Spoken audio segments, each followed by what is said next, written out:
RR tax కట్టని వారి బిల్డింగులు హైడ్రా పేరుతో 432 బిల్డింగులు కూల్చారని ప్రజాశాంతి పార్టీ వ్యవస్థాపక అధ్యక్షుడు కేఏ పాల్ ఆరోపించారు. శనివారం నల్గొండ జిల్లా కేంద్రంలోని స్థానిక ప్రెస్ క్లబ్లో ఏర్పాటు చేసిన మీడియా సమావేశంలో ఆయన మాట్లాడారు.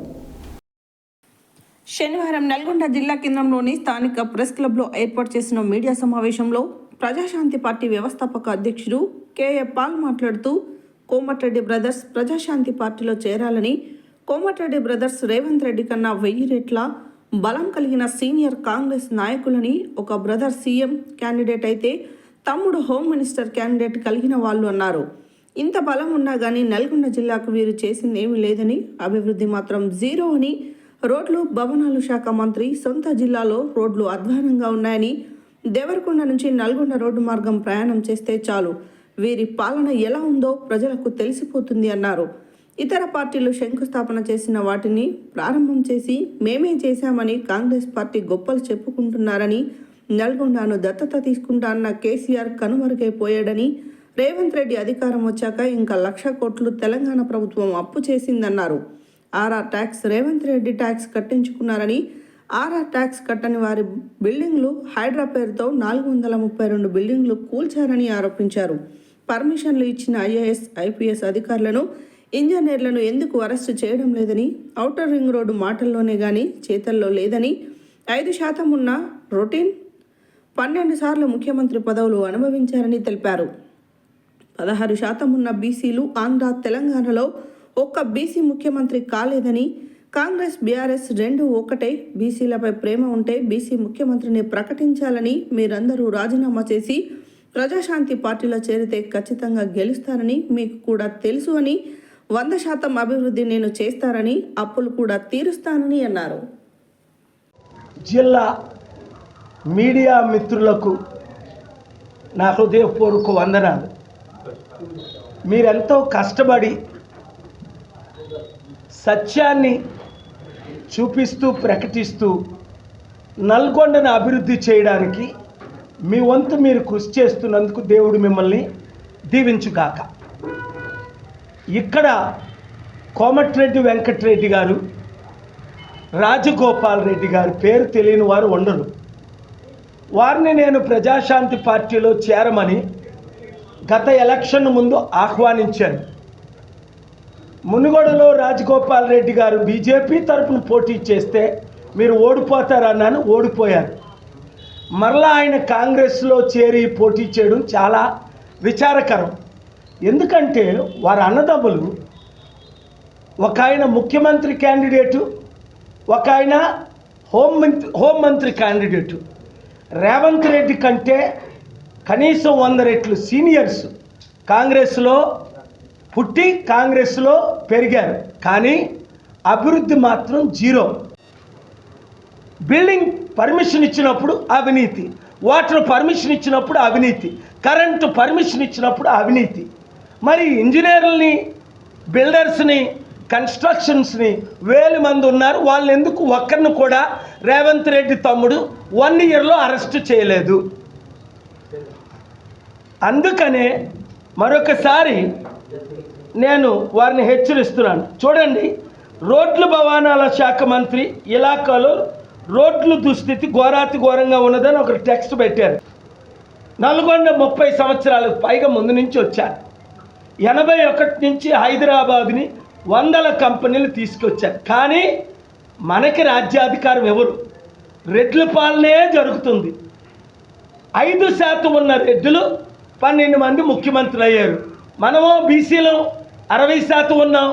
తెలంగాణలో కానీ ఆంధ్రాలో కానీ మనం ఎందుకు ఒక్కడు కూడా ముఖ్యమంత్రి కాలేదు? కాంగ్రెస్ వాళ్ళు ఒక్కడిని కూడా ముఖ్యమంత్రి చేయలేదు. కేసీఆర్ ఒక్కడిని కూడా వెలమలు 1% ఉన్నోళ్ళు 2 ముఖ్యమంత్రులు అయ్యారు, కానీ ఒకడు కూడా ముఖ్యమంత్రి ఎందుకు చేయలేదు? వాళ్ళు చేయరు. ఆర్ క్రిస్టియా లాంటి మంచి బీసీ లీడర్సే వీళ్ళకి బానిసలు అయిపోతున్నారు. బీజేపీకి బ్రాహ్మణ పరిపాలన, నేను వ్యతిరేకని కాదు ఆర్ఎస్ఎస్ బ్రాహ్మణులకి, కానీ వాళ్ళు వాడుకున్నది 2-3 కులాలే తప్ప బీసీ నినాదం లేదు, బీసీలు వాడుకోవట్లేదు. అందుకనే ఒక బీసీ అన్నగా మీతో చెప్తున్నాను, 60% ఉన్న మనం కులానికి అతీతం కనుక దళితుల అమ్మాయిని పెళ్లి చేసుకున్నాను. 16% ఉన్న దళితులు, ఎస్సీ ఎస్టీలు మనతోనే ఉన్నారు, ముస్లిమ్స్. మనం 90% ఉండి రాజ్యాధికారం ఎప్పుడు వస్తుంది? 5% ఉన్న రెడ్లేనా మనం లేలుతారు? అలాగని నేను రెడ్లకు వ్యతిరేకనైతే కోమటిరెడ్డి గారు, రాజగోపాల్ రెడ్డి గారు, రేవంత్ రెడ్డి నన్ను పిలిస్తే అసెంబ్లీకి ఫిబ్రవరి 10 వెళ్ళినప్పుడు కలిసి మాట్లాడారు. నేను సార్ మమ్మల్ని పేరు మీకు తెలుసు, అనేక సార్లు ఆఫీస్కి వచ్చారు. కాంగ్రెస్ వాళ్ళు అడిగారు, ఇప్పటికీ వస్తున్నారు. ఆ 2 పార్టీలు ఈ రాష్ట్రాన్ని, ఇక్కడ తెలంగాణలో కేసీఆర్ పాలన మనం చూసాం, సర్వనాశనం అయిపోయింది. 8 లక్షల కోట్లు అప్పండి కుటుంబానికి. దేశంలో చేసిన అప్పు కాంగ్రెస్, బీజేపీ, కేసీఆర్, రేవంత్ రెడ్డి 5 కోట్ల అప్పు కుటుంబానికి. నిరుద్యోగ సమస్య ఒక్కటేనా తీరిందా? రైతుల సమస్య ఒక్కటేనా తీరిందా? రుణమాఫీ చేసాం, 22 లక్షల మంది రైతులకు అంటున్నారు. 1 కోటి రైతు కుటుంబాలు ఉన్నాయి. మరి మిగతా 80 లక్షల రైతుల సంగతి ఏంటి? ఒకటి, నన్ను రెచ్చగొడితే రాజశేఖర రెడ్డిలాగా రెచ్చిపోతానని వాళ్ళకి తెలుసు, తగ్గేదేలే అని పుష్పకి తెలుసు. బెయిల్ ఇవ్వనని ఆయన పేరు మర్చిపోయినందుకు జైల్లో పెడితే 1-2 గంటల్లో బెయిల్ ఇప్పించా, కోర్టుకు వెళ్ళిపోయి. మరి బెయిల్ ఇవ్వకపోతే ధర్నా చేస్తానన్నా. ఆర్గ్యుమెంట్స్ కోర్టులో బాగానే జరిగేది వేరే, ఆర్గ్యుమెంట్స్ని బట్టి బెయిల్స్ ఇవ్వరు. జడిస్తే, అసత్యంగా అరెస్టు చేస్తే ఎవరి కొరకైనా, కామారెడ్డి రైతుల కొరకు పోరాటం చేసి ఆ కట్టడాలు ఆపలేదా? 10,000 కోట్లు కట్టడాలు. ఇక్కడేమో ఈయన 12 నెలల్లో 1,20,000 కోట్లు అప్పు పెరిగింది. అప్పు చేశాడు, అప్పు పెరిగింది. బాగుంది, ఎవరి పాలన బాగుందంటే ఏం చెప్తాం? ఎవడు బాగా చంపాడా అన్నట్టు అడుగుతున్నావు నువ్వు. ఎవరు ఎక్కువ మోసం చేశారా అని అడుగుతున్నావు. ఎవరు గజ దొంగలా, ఎవరు చిన్న దొంగలా అని అడుగుతున్నావు. ఆ కుల పాలన బాగుందా, ఈ కుల పాలన బాగుందా అని వీళ్ళిద్దరి మధ్యన గొడవలు పెట్టాడు ఆర్జీవి. కమ్మ రాజ్యంలో కడప రెడ్లని. నాకు కమ్మలు ఇష్టమే, రెడ్లు ఇష్టమే. గొడవ నేను ఆపాను కోర్టుకు వెళ్ళి 2019లో. ఆర్జీవిని 0 చేసాం. ఆ మూవీ రిలీజ్ చేయకుండా చేసేసాం. ఎందుకంటే కమ్మల రెడ్ల మధ్య నేను గొడవ పెట్టను, నేను శాంతి దూతని. అసలు చిత్తశుద్ధి ఉన్న అన్ని పార్టీలు నేను వచ్చిన తర్వాత నాకు మద్దతు ఇవ్వాలి. ఎందుకు? అభివృద్ధి చేశాను, చేయగలను.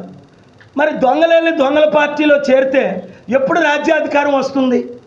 యువత బయటికి రావాలి. 1,200 నుంచి 1,500 మంది బలిదానం అయితేనే కానీ తెలంగాణ రాలే. మరి కాంగ్రెస్, బీఆర్ఎస్కి గుడ్ బై చెప్పి, కేసీఆర్, కేటీఆర్, రేవంత్ రెడ్డికి గుడ్ బై చెప్పి మన బీసీ మద్దతు, బీసీ పరిపాలన రావాలి అంట ప్రతి ఒక్కరు 75644125కి గ్రూపులు పెట్టండి. నల్గొండ ముందు గ్రూప్ పేరు, కోదాడ గ్రూప్ పేరు, సూర్యారావుపేట గ్రూప్ పేరు, సూర్యాపేట. అలాగా మీరు గ్రూపు పేరే నియోజకవర్గంతో పెట్టండి. జనవరి ఎలక్షన్లో సర్పంచులారా బయటికి రండి.